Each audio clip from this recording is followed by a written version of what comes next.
Hola chicos, chicas, espero se encuentren todos muy bien. Hoy comienzo a leerles un nuevo libro muy peculiar, por lo poco que llevo leído de este texto, que es básicamente el primer capítulo, me parece uno muy interesante. En esta ocasión no haré comentarios o reflexiones al final de los capítulos, pero quizás al final del libro haga un video exclusivamente a modo de reseña o reflexión sobre este. Este título me lo recomendó una suscriptora llamada María Amelia, así que muchas gracias y bueno, espero lo disfruten. Comencemos. Nota del autor. Desde hace ya medio siglo, una nueva conciencia se introdujo en el mundo humano. Una nueva conciencia que solo puede denominarse trascendente y espiritual. Si usted está leyendo este libro, es posible que ya sienta qué está ocurriendo, que ya lo sienta en su interior. Empieza con una mayor percepción en cuanto a la forma en que avanza nuestra vida.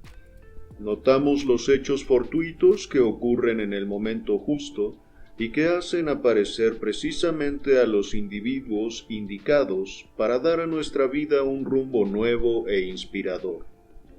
Quizá más que cualesquiera otras personas en cualquier otra época, intuimos un significado más elevado en estos hechos misteriosos. Sabemos que la vida tiene que ver realmente con un desarrollo espiritual personal, fascinante y mágico, un desarrollo que ninguna filosofía o religión ha logrado hasta ahora explicar por entero. Y sabemos también otra cosa, que una vez que entendamos lo que está ocurriendo, cómo acceder a este proceso y cómo maximizar su aparición en nuestra vida, la sociedad humana dará un salto cuántico a una forma de vida totalmente nueva que concrete lo mejor de nuestra tradición, y creará una cultura que ha sido el objetivo de toda la historia hasta el momento. El siguiente relato se presenta bajo esta nueva perspectiva. Si lo conmueve, si cristaliza algo que usted percibe en la vida, transmítaselo a otro, pues estoy convencido de que nuestra nueva conciencia de lo espiritual se expande precisamente de esa forma, no ya a través de la publicidad o por moda, sino en forma personal, a través de una suerte de contagio psicológico positivo entre las personas. Lo único que debemos hacer es interrumpir nuestras dudas y distracciones el tiempo suficiente, y como por milagro, esa realidad puede ser la nuestra.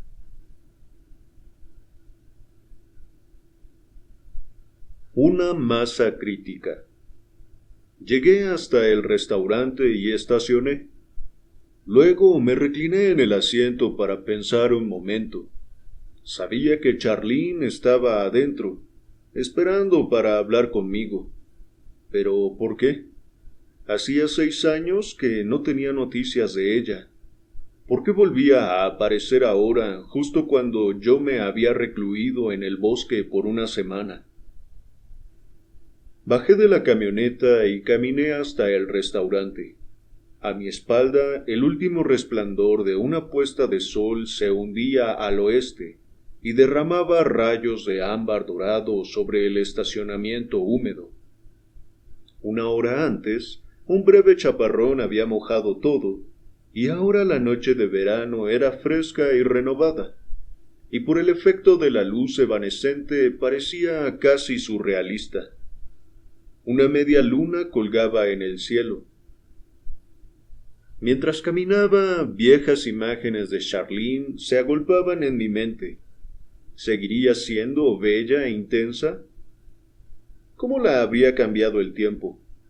¿Y qué debía yo pensar de ese manuscrito que me había mencionado?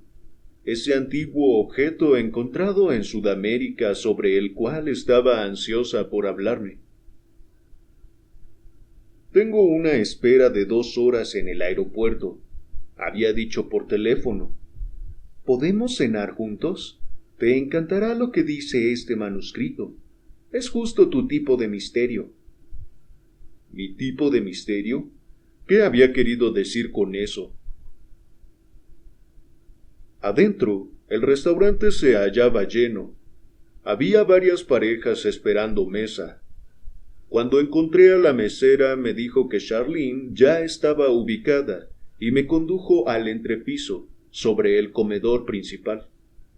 Subí la escalera y vi a un grupo de personas alrededor de una de las mesas. El grupo incluía a 2 policías. De repente los policías se dieron vuelta y bajaron corriendo la escalera. Como el resto del grupo se dispersó, pude entrever a la persona que parecía haber sido el centro de atención. Una mujer todavía sentada a la mesa. Charlene. Caminé rápidamente hasta ella. Charlene, ¿qué ocurre? ¿Pasa algo malo? Echó la cabeza hacia atrás en señal de exasperación y se puso de pie con su inconfundible sonrisa. Noté que tenía el pelo quizás un poco diferente, pero la cara era exactamente como la recordaba. Rasgos delicados, boca ancha, grandes ojos azules. «No vas a creerlo», dijo, dándome un cariñoso abrazo. «Fui al baño hace unos instantes y, mientras no estaba, alguien me robó el portafolios». «¿Qué llevabas?» «Nada importante, solo algunos libros y revistas para el viaje».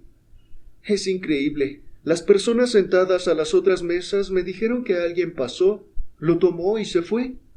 Les dieron una descripción a los policías y estos dijeron que registrarían la zona». «Tal vez yo podría ayudarlos a buscar». «No, olvidémoslo. No tengo mucho tiempo y quiero hablar contigo». Asentí y Charlene propuso que nos sentáramos. Se acercó un mozo, miramos el menú y pedimos. Después pasamos unos 10 o 15 minutos hablando de generalidades. Traté de minimizar mi aislamiento autoimpuesto, pero Charlene captó mi vaguedad. Se inclinó hacia adelante y me dedicó otra sonrisa. «Entonces, ¿qué te está pasando realmente?», preguntó. La miré a los ojos, sentí la intensidad con que me miraba. «¿Quieres que te cuente toda la historia ya mismo, no?» «Como siempre», respondió. «Bueno, la verdad es que decidí tomarme un tiempo para mí y quedarme en el lago.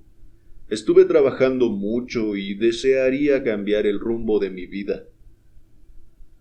«Recuerdo que me habías hablado del lago. Creí que tu hermana y tú tenían que vender la casa». «Todavía no, pero el problema son los impuestos. El terreno está tan cerca de la ciudad que aumentan constantemente». Hizo un gesto afirmativo con la cabeza y preguntó. «¿Y qué piensan hacer ahora?» «Todavía no lo sé. Algo distinto». Me miró de una manera misteriosa. «Parecería que estás tan inquieto como todo el mundo». «Supongo que sí», respondí. «¿Por qué me lo preguntas?» «Está en el manuscrito». Le devolví la mirada en silencio. «Háblame de ese manuscrito», dije. Se echó hacia atrás en la silla como para ordenar sus ideas y luego volvió a mirarme a los ojos. «Creo que por teléfono te conté que dejé el diario hace varios años y empecé a trabajar en una empresa de investigación que estudia los cambios culturales y demográficos para las Naciones Unidas. Mi último destino fue en Perú. Mientras me hallaba allí, haciendo unos estudios en la Universidad de Lima, oí muchos rumores sobre un viejo manuscrito que habían descubierto. Pero nadie era capaz de darme detalles al respecto, ni siquiera en los departamentos de arqueología o antropología. Y cuando me puse en contacto con el gobierno, negaron tener conocimiento alguno sobre el tema. Una persona me dijo que en realidad el gobierno trataba de eliminar el documento por algún motivo. De todos modos, no era una información directa. Tú me conoces, continuó. Soy curiosa. Cuando terminé mi trabajo, decidí quedarme unos días más para ver qué conseguía averiguar. Al principio, cada pista que seguía resultaba otro callejón sin salida. Pero una vez que estaba almorzando en un bar en las afueras de Lima, noté que un sacerdote me miraba. Después de un momento se acercó y admitió que ese mismo día me había oído hacer preguntas sobre el manuscrito. No me reveló su nombre, pero aceptó responder a todas mis preguntas. Vaciló un instante sin dejar de mirarme intensamente. Dijo que el manuscrito se remontaba aproximadamente al año 600 a.C. Predice una transformación total de la sociedad humana. ¿A partir de cuándo?, pregunté. Las últimas décadas del siglo XX. ¿Ahora? Sí, ahora. ¿Qué clase de transformación se supone que es?, pregunté. Me miró por un instante confundida y luego dijo con fuerza: el sacerdote me dijo que es una especie de renacimiento de la conciencia, que se produce muy lentamente. No es de naturaleza religiosa, pero sí espiritual. Estamos descubriendo algo nuevo sobre la vida humana en el planeta, sobre qué significa nuestra existencia y, según el sacerdote, ese conocimiento provocará una alteración espectacular de la cultura. Hizo otra pausa y agregó: el sacerdote me dijo que el manuscrito está dividido en segmentos o capítulos, cada uno dedicado a una percepción particular de la vida. El manuscrito predice que en esta época los seres humanos comenzaremos a captar dichas revelaciones, insights, en forma secuencial, una revelación tras otra, a medida que vayamos pasando de donde nos hallamos ahora a una cultura totalmente espiritual sobre la tierra. Meneé la cabeza y alcé una ceja con aire cínico. ¿De veras crees todo eso? Bueno, dijo, creo... Mira a tu alrededor, la interrumpí, señalando a la gente sentada en el salón de abajo. Este es el mundo real. ¿Ves que algo esté cambiando? Justo cuando decía esto, se oyó una observación airada en una mesa ubicada junto a la pared opuesta. Era una observación que no logré entender, pero que fue lo bastante fuerte como para acallar todo el local. Al principio pensé que el alboroto se debía a otro robo, pero enseguida me di cuenta de que no era más que una discusión. Una mujer de unos 30 y tantos años estaba de pie, mirando con indignación a un hombre sentado frente a ella. ¡No!, gritó. El problema es que esta relación no es como yo quería, ¿entiendes? No lo es. Se serenó, dejó su servilleta sobre la mesa y se fue. Charlene y yo nos miramos, impresionados porque el exabrupto se había producido en el preciso instante que hablábamos de la gente de abajo.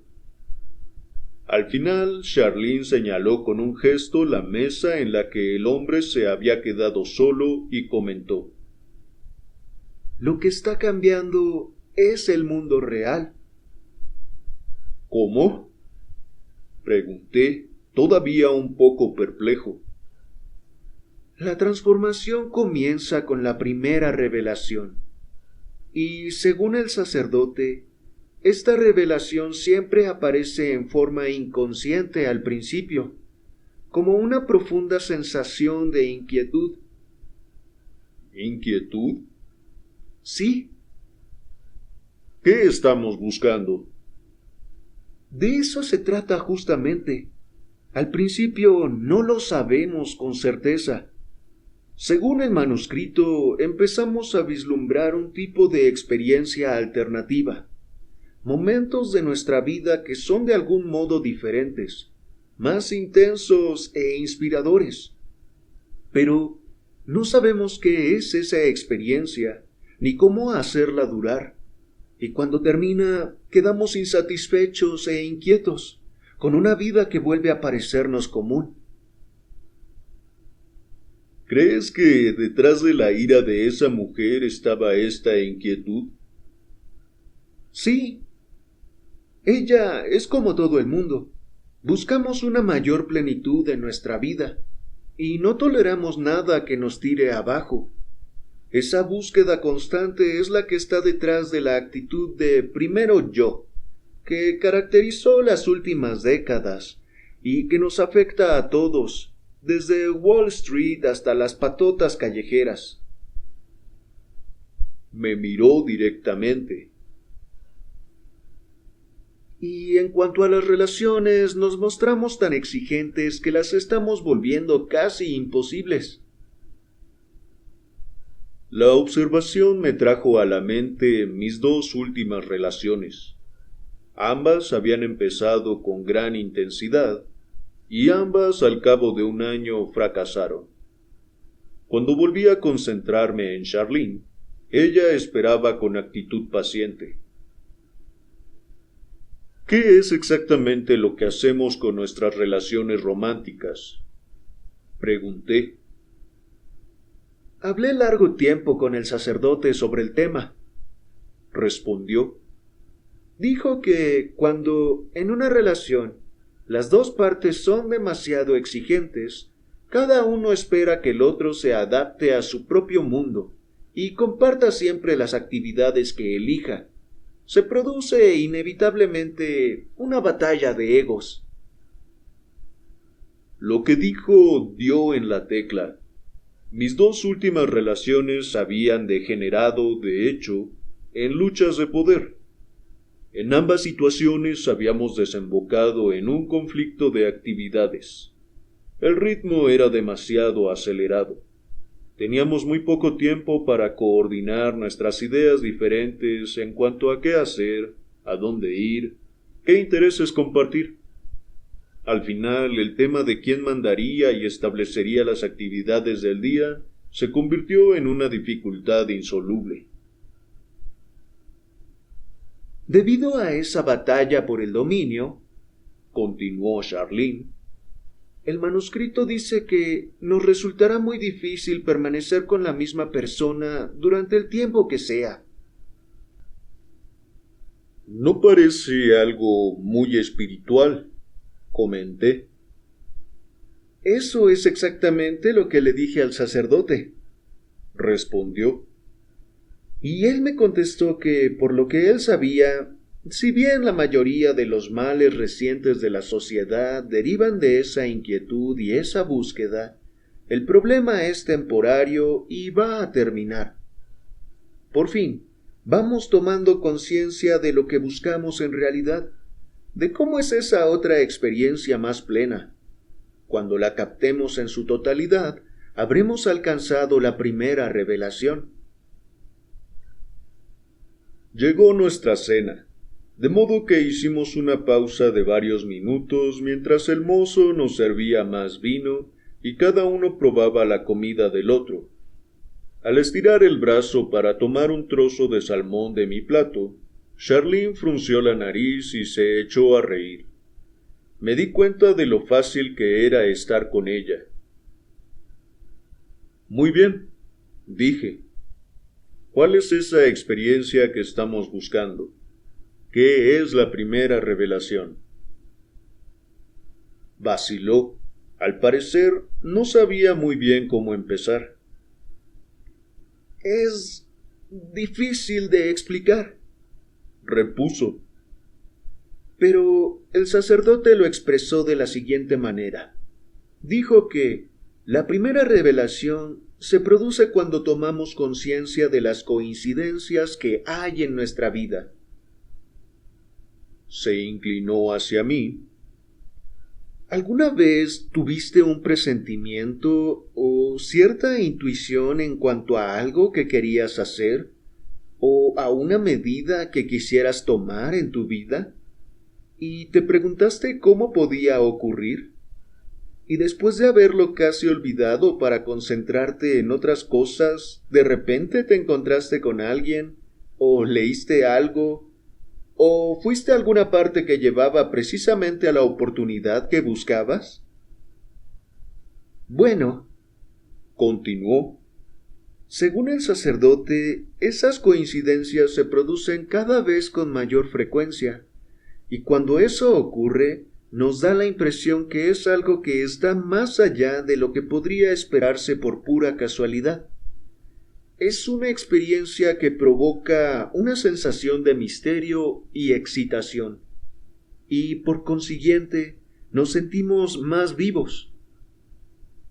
El sacerdote me dijo que esa es la experiencia que hemos vislumbrado y que ahora tratamos de manifestar todo el tiempo.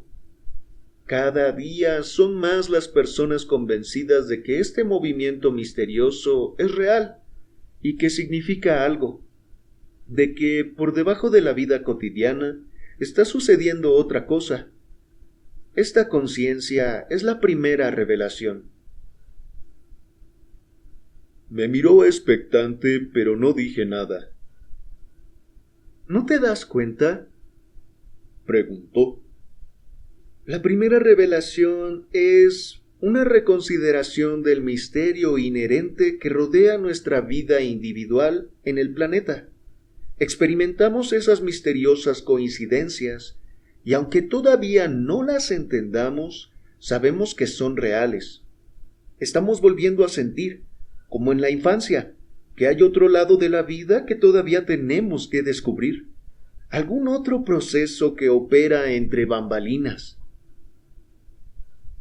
Charlene estaba más inclinada hacia mí y mientras hablaba hacía gestos con las manos. «¿Estás metida en esto, no?», pregunté.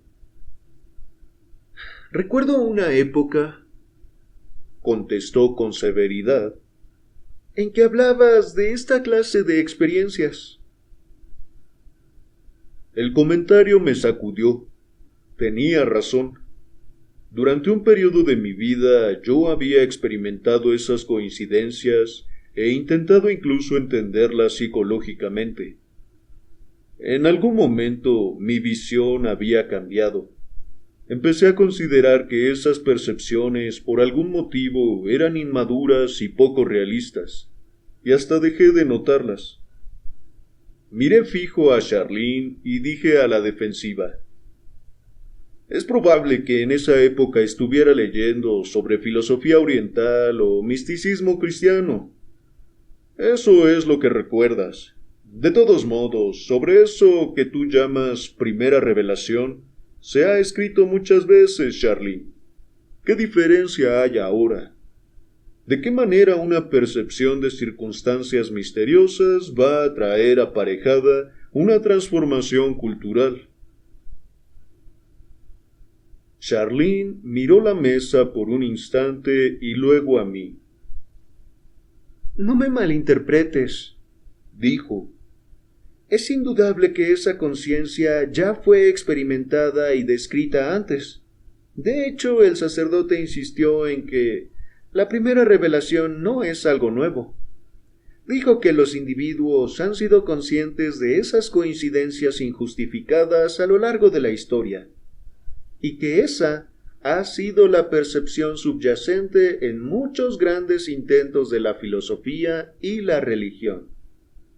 La diferencia ahora radica en los números. Según el sacerdote, la transformación se produce ahora debido a la cantidad de individuos que experimentan esa conciencia al mismo tiempo».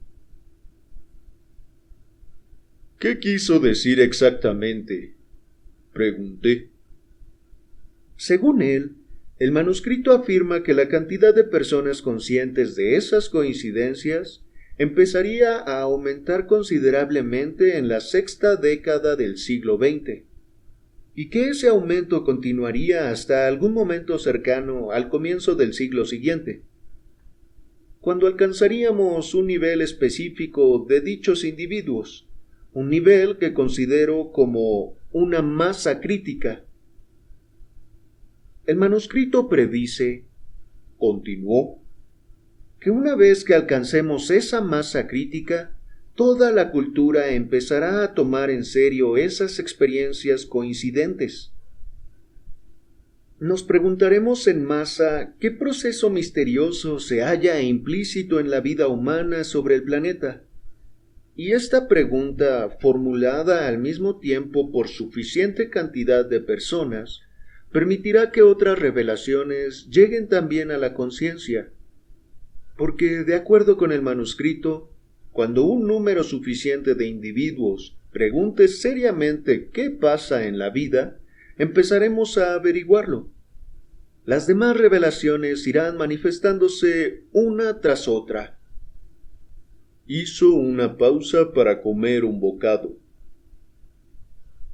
¿Y cuando captemos las otras revelaciones, la cultura cambiará? Pregunté. Eso es lo que el sacerdote me dijo, respondió. La miré un instante analizando la idea de la masa crítica y luego dije, ¿sabes? Esto suena muy complejo para un manuscrito redactado en 600 a.C. Ya lo sé, replicó. Yo misma planteé el tema, pero el sacerdote me aseguró que los estudiosos que trajeron por primera vez el manuscrito estaban totalmente convencidos de su autenticidad, sobre todo porque fue redactado en arameo, el mismo idioma en que está escrito gran parte del Antiguo Testamento. ¿Arameo en Sudamérica? ¿Cómo llegó allí en esa época? El sacerdote no sabía. ¿Su iglesia apoya el manuscrito? Inquirí. No, respondió. Me dijo que la mayor parte del clero estaba haciendo todo lo posible por eliminarlo. Por eso no podía revelarme su nombre. Al parecer, el solo hecho de hablar del manuscrito era peligrosísimo para él. ¿Aclaró por qué la mayor parte de la jerarquía eclesiástica estaba en contra? Sí, porque cuestiona la integridad de su religión. ¿Cómo? No lo sé con exactitud. No habló mucho al respecto, pero al parecer las otras revelaciones amplían las ideas tradicionales de la Iglesia de tal manera que alarma a los ancianos de la Iglesia, para los cuales las cosas están bien como están. Entiendo. El sacerdote dijo, prosiguió Charlene, que para él el manuscrito no menoscaba ninguno de los principios de la Iglesia. Llegado el caso, aclara exactamente qué significan esas verdades espirituales. Está convencido de que los dirigentes de la Iglesia comprobarían este hecho si trataran de volver a ver la vida como un misterio y avanzaran luego a través de las demás revelaciones. ¿Te dijo cuántas revelaciones hay? No, pero sí mencionó la segunda revelación.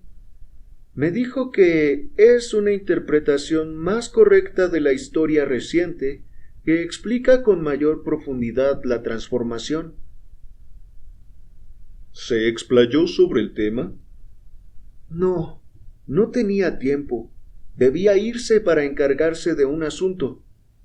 Acordamos volver a vernos esa misma tarde en su casa, pero cuando llegué no estaba. Lo esperé durante 3 horas y no apareció. Al final tuve que irme para no perder mi vuelo de regreso. ¿Quieres decir que no pudiste volver a hablar con él? Eso es. No lo vi más. ¿Y no recibiste ninguna confirmación sobre el manuscrito por parte del gobierno? Ninguna. ¿Y cuánto hace que ocurrió eso? Alrededor de 1 mes y medio. Durante varios minutos comimos en silencio. Al fin, Charlene levantó la vista y me preguntó: ¿Y qué piensas? No sé, respondí. Una parte mía seguía siendo escéptica en cuanto a la idea de que los seres humanos pueden cambiar, pero otra parte estaba fascinada ante la posibilidad de que existiera realmente un manuscrito que hablara en esos términos. ¿Te mostró una copia o algo por el estilo? Pregunté. No, lo único que tengo son mis apuntes. Otro silencio. ¿Sabes?, dijo. Pensé que estas ideas te entusiasmarían. La miré. Supongo que necesito alguna prueba de que lo que dice ese manuscrito es cierto. Volvió a sonreír. ¿Qué pasa?, pregunté. Fue exactamente lo que yo dije también.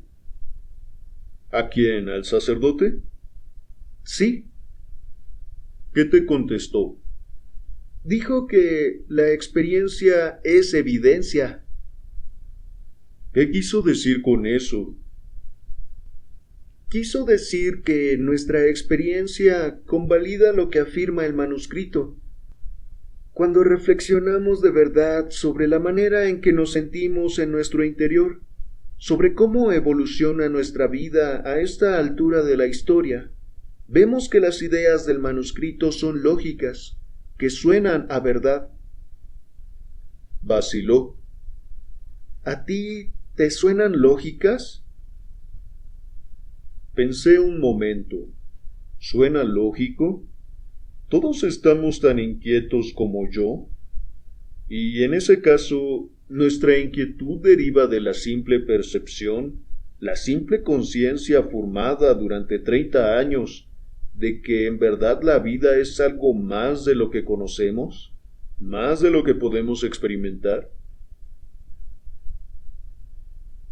No estoy seguro, respondí al fin. Supongo que necesito tiempo para pensarlo.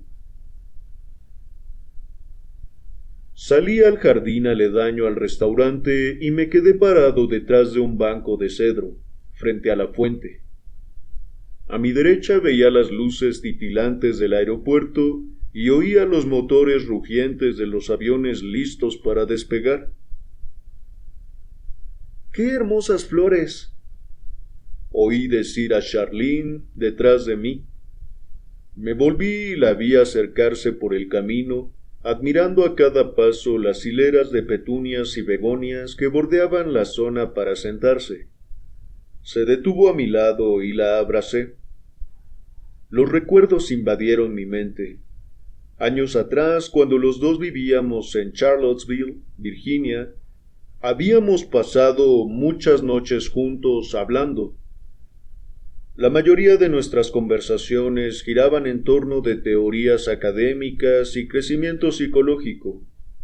Ambos estábamos fascinados con nuestras charlas y nos admirábamos mutuamente. Sin embargo, siempre me sorprendió lo platónica que había sido nuestra relación. No puedo explicarte lo bueno que es volver a verte, me dijo. Lo sé, respondí. Este reencuentro me trajo a la mente un montón de recuerdos. ¿Por qué perdimos el contacto?, preguntó. Sus palabras me trajeron de nuevo a la realidad. Recordé la última vez que había visto a Charlene. Se despedía de mí junto a mi auto. En ese entonces me sentía lleno de ideas nuevas y dejaba mi ciudad natal para trabajar con chicos muy maltratados.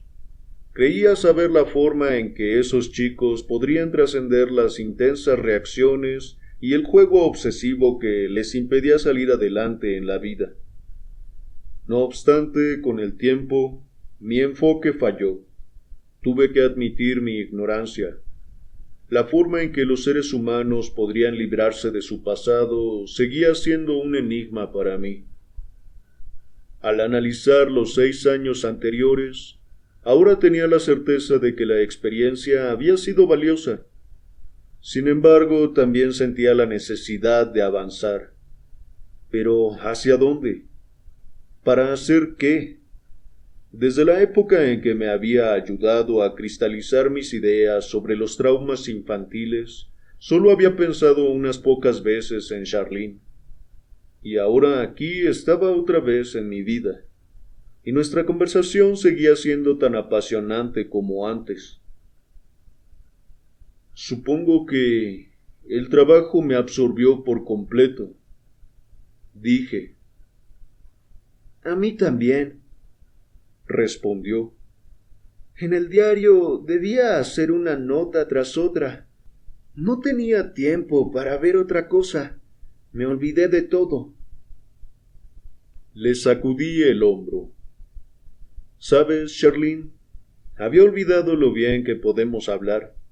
Nuestra conversación resulta tan fácil y espontánea. Confirmó mi percepción con los ojos y la sonrisa. Ya sé. Charlar contigo me da mucha energía. Estaba por hacer otro comentario cuando Charlene miró por encima de mi hombro hacia la entrada del restaurante. Se angustió y se puso pálida. ¿Qué pasa? Pregunté, y me di vuelta para mirar en esa dirección. Varias personas se dirigían al estacionamiento, charlando tranquilamente, pero no parecía haber nada fuera de lo común. Volví a mirar a Charlene. Su expresión seguía siendo de alarma y confusión. ¿Qué pasa? Repetí. Allá, junto a la primera fila de autos. ¿Viste al hombre de camisa gris? Miré otra vez hacia el estacionamiento. Otro grupo salía por la puerta. ¿Qué hombre? Supongo que ya no está.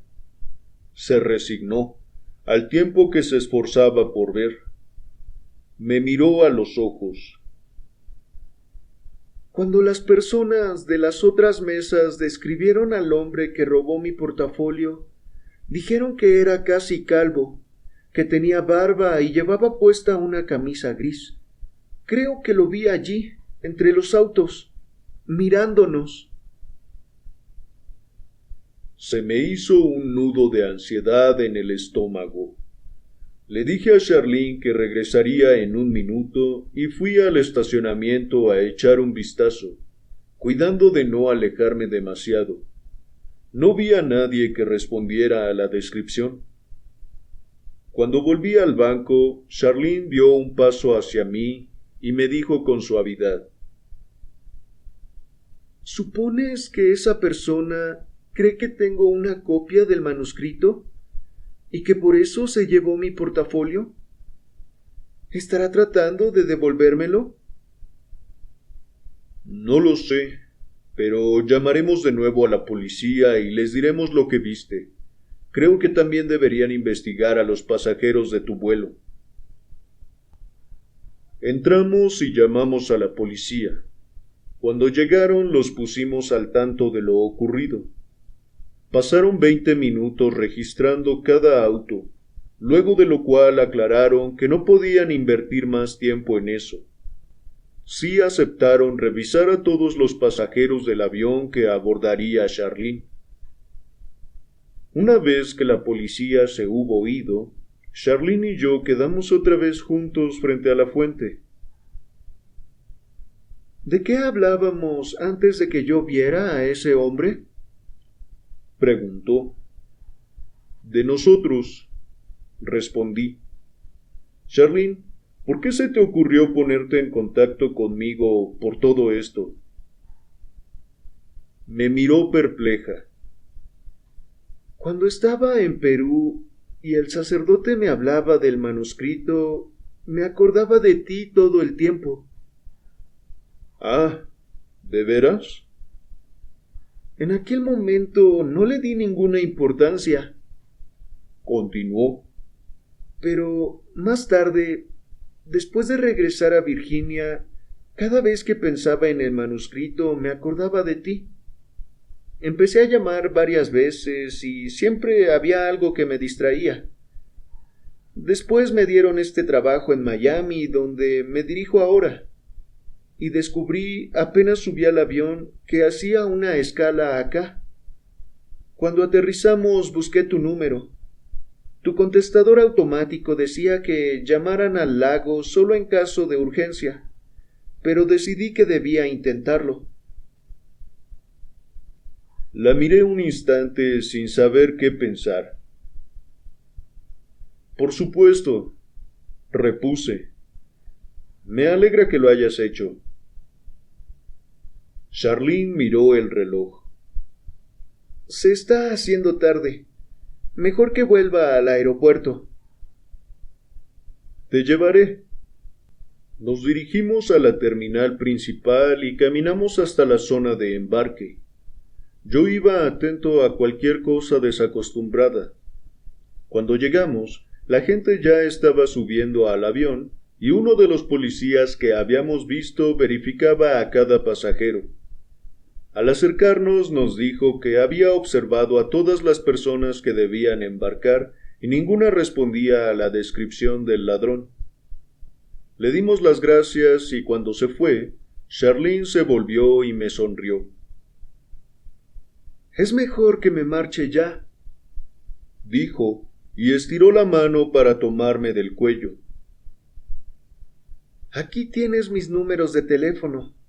Esta vez mantengámonos en contacto. Escucha, quiero que tengas mucho cuidado. Si ves algo extraño, llama a la policía. No te preocupes por mí, me tranquilizó. Estaré bien.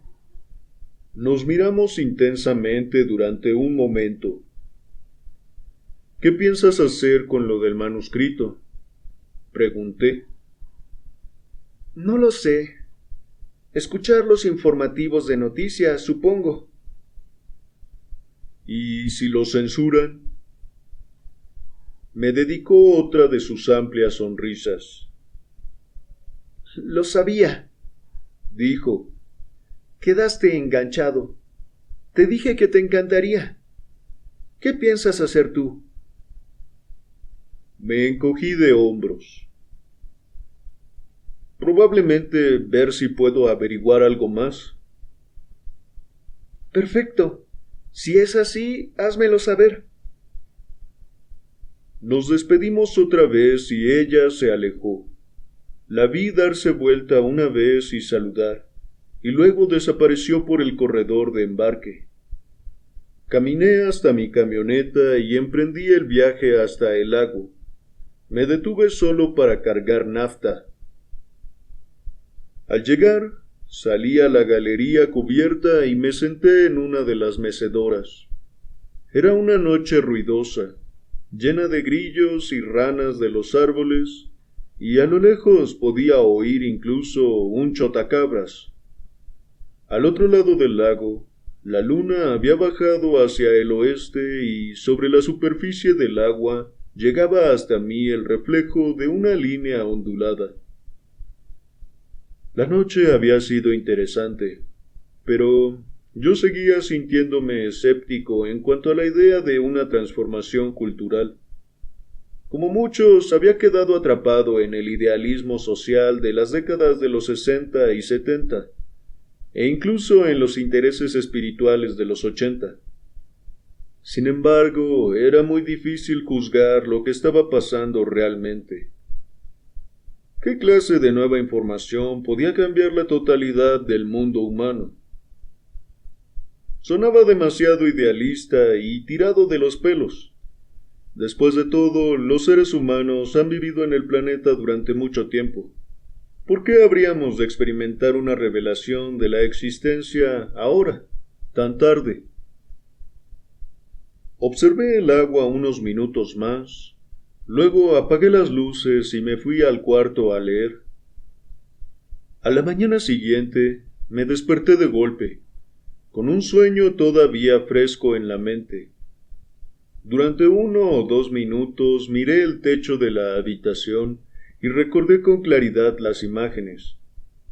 Atravesaba una selva en busca de algo. La selva era grande y excepcionalmente hermosa. En mi búsqueda me veía envuelto en una serie de situaciones en las que me sentía totalmente perdido y aturdido, incapaz de decidir qué hacer. Lo increíble era que en cada una de esas oportunidades aparecía una persona de alguna parte, como si estuviera destinada a explicarme a dónde tenía que ir. No llegué a saber cuál era el objeto de mi búsqueda, pero el sueño me dejó increíblemente lleno de optimismo y confianza. Me senté y noté que un rayo de sol entraba por la ventana y cruzaba el cuarto. Resplandecía con partículas de polvo suspendidas. Me levanté y abrí las cortinas. El día era radiante, cielo azul, sol brillante, una brisa suave mecía los árboles. A esa hora del día el lago debía de estar ondulado y emitir destellos de luz, y el viento sería un contacto frío contra la piel de un nadador. Salí y me zambullí. Subí a la superficie y nadé hasta el centro del lago, donde me di vuelta para mirar las montañas. El lago estaba ubicado en un valle profundo sobre el cual convergían 3 cadenas montañosas. Un paisaje lacustre perfecto, descubierto por mi abuelo en su juventud. Hacía 100 años que mi abuelo había caminado por primera vez por esas montañas siendo un niño explorador. Un prodigio que crecía en un mundo todavía salvaje, con pumas y jabalíes, e indios Creek que vivían en chozas primitivas sobre la cadena del norte. En ese entonces él había jurado que algún día viviría en ese valle perfecto con sus árboles viejos y macizos y 7 manantiales, y al fin lo había hecho. Más adelante armó un lago y una casa e hizo interminables caminatas con su nieto. Nunca entendí demasiado la fascinación de mi abuelo por ese lago, pero siempre traté de conservar la tierra, aun cuando se estableció la civilización y más tarde lo circundó. Desde el centro del lago veía una roca en particular que sobresalía cerca de la cresta de la cadena norte. El día anterior, siguiendo la tradición de mi abuelo, había subido hasta esa saliente, con la idea de encontrar paz en el paisaje y los olores, y en la forma en que el viento hacía remolinos sobre las 3 cimas. Y mientras me hallaba allí, sentado, contemplando el lago y el denso follaje del valle que se extendía más abajo, empecé a sentirme mejor, como si la energía y la perspectiva disolvieran algún bloqueo en mi mente. Pocas horas más tarde había estado hablando con Charlene y ella me había contado lo del manuscrito. Nadé hasta el borde y me trepé al muelle de madera construido frente a la casa. Sabía que aquello era demasiado para ser creíble. Es decir, ahí estaba yo, escondido en esas montañas, con una sensación de total desencanto de mi vida cuando, de buenas a primeras, aparece Charlene y me explica la causa de mi desasosiego, al tiempo que menciona un viejo manuscrito que promete el secreto de la existencia humana. Sin embargo, también sabía que la llegada de Charlene era exactamente el tipo de coincidencia de las que hablaba el manuscrito. Esas que resultan demasiado improbables para ser simples casualidades. ¿Podía estar en lo cierto ese antiguo documento? ¿Habremos estado armando, pese a nuestra negativa y nuestro cinismo, ¿Una masa crítica de personas conscientes de dichas coincidencias? ¿Los seres humanos nos hallaremos actualmente en posición de entender este fenómeno y así de entender el propósito mismo de la vida? ¿Cuál será esa nueva comprensión?, me pregunté. ¿Nos lo dirán las restantes revelaciones del manuscrito, como dijo el sacerdote? Estaba frente a una decisión. Debido al manuscrito, sentía que se abría una nueva perspectiva en mi vida, un nuevo punto de interés. La cuestión era qué hacer. ¿Podía quedarme allí o encontrar la manera de explorar más? Me vino a la mente la idea del peligro. ¿Quién había robado el portafolio de Charlene? ¿Sería alguien empeñado en eliminar el manuscrito? ¿Cómo podía averiguarlo? Durante un rato largo pensé en los riesgos posibles, pero al final prevaleció mi ánimo optimista. Decidí no preocuparme. Tendría cuidado y haría las cosas despacio. Entré y llamé a la agencia de viajes que publicaba el aviso más grande en las páginas amarillas. El agente con el cual hablé me dijo que podía conseguirme sin problemas un pasaje a Perú. Justamente por casualidad, se había producido una cancelación. Un pasaje aéreo con reservaciones ya confirmadas en un hotel de Lima. Podía venderme todo el paquete con un descuento si yo me hallaba en condiciones de partir en 3 horas. ¿3 horas?